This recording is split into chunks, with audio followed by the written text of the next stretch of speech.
Now more on a story we first reported earlier in our newscast. A U.S. general was shot to death this morning at a NATO base in Afghanistan. A Pentagon spokesman confirms a two-star general was killed in the insider attack. Authorities say a man dressed in an Afghan army uniform opened fire on troops at a base near Kabul. About 15 others were wounded. Officials say the shooter was killed. Joining us now with more on today's shooting is NBC 10's military analyst, retired Army Colonel Rick Kiernan. The colonel spent 26 years at the U.S. Army. He served in Germany, Vietnam, and Saudi Arabia. He was awarded 2 Bronze Stars, and he was the Pentagon spokesman for the U.S. Army during the first Gulf War. First and foremost, it is always good to see you, Colonel Kiernan. Thank you for joining us. My first question, after this tragedy, what is an insider attack? If you could put some perspective on that. Sure. Well, first and foremost, our prayers go out to the family of all of those that were killed or injured today. It was terrible.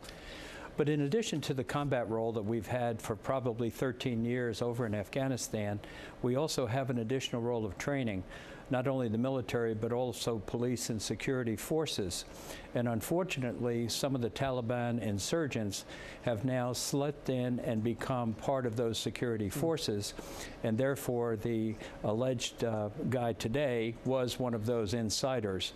So these are folks who have slipped in undetected, put on the uniforms, and therefore were able to do what was done today. And the Pentagon press secretary says this is one of, if not the highest ranking deaths in the war in Afghanistan.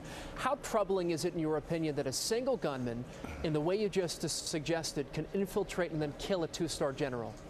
Well, I think you put it in context. The Vietnam War lasted 10 years, and we only had 2 general officers killed in that period of time. They were both 2-star generals, and both of them were in helicopter crashes, not caused by the enemy. And I think to remember also, the fellow that shot today was not specifically targeting, in my opinion, the general himself, but all the others that were injured or shot as well. So it is highly unusual for someone of this rank. There's only 421 generals out of 500,000 people that we have. So it's very, very rare. All right, always a pleasure having you on. Colonel Rick Kiernan, NBC 10 military analyst. Thank you so much for your insight. My pleasure.